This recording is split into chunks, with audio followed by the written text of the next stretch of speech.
उमेदवारी अर्ज माघारी घेण्यावरून नाशिकमध्ये हाय व्होल्टेज ड्रामा। गणेश गीतेंनी अर्ज मागे घेतला, मात्र कुणाल दराडेंनी बाप काढल्याचा आरोप करत गोकुळ गीतेंचा माघार घेण्याला नकार।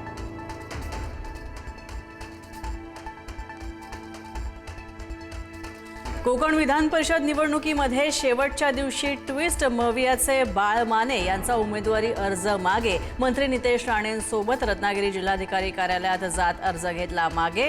कोकण विधान परिषदेची निवडणूक बिनविरोध होणार।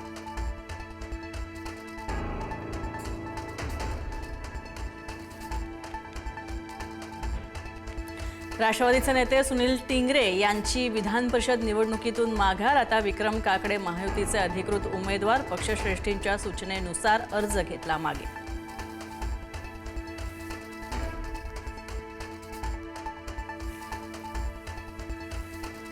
जय पवार विक्रम काकडेंचे कर्जदार। निवडणूक प्रतिज्ञापत्रातून माहिती समोर, तर विक्रम काकडेंकडून जय पवारांनी घेतलं 10 कोटींचं कर्ज। काकडेंनी सुमारे 40 कोटी 95 लाख रुपयांचं कर्ज वाटल्याचं समोर।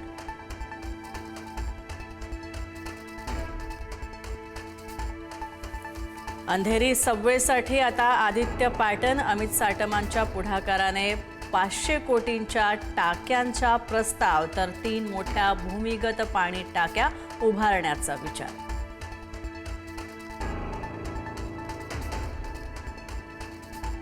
अखेर मान्सून केरळमध्ये दाखल। यंदा 3 दिवस उशिरानं मान्सून केरळात दाखल। पुढच्या काही दिवसात दक्षिण महाराष्ट्रामध्ये मान्सून दाखल होणार।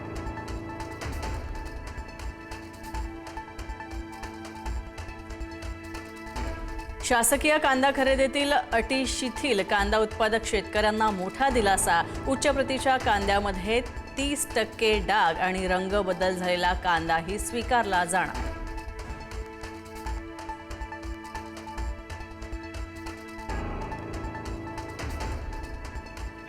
एकतर मोदी सरकार पडणार किंवा देशामध्ये आणीबाणी लागू होणार। राहुल गांधींचा मोठा दावा। निवडणूक आयोग कमजोर झालाय, राहुल गांधींची टीका।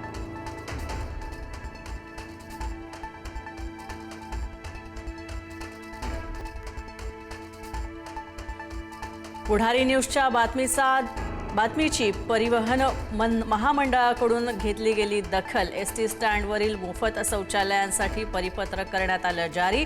शौचालय मोफत करण्याची घोषणा होऊनही आकारलं जात होतं शुल्क।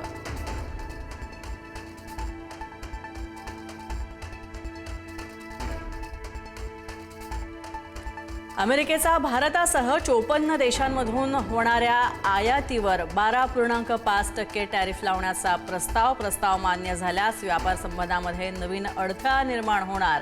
सक्तीच्या मजुरीवरून अमेरिकेचा निर्णय।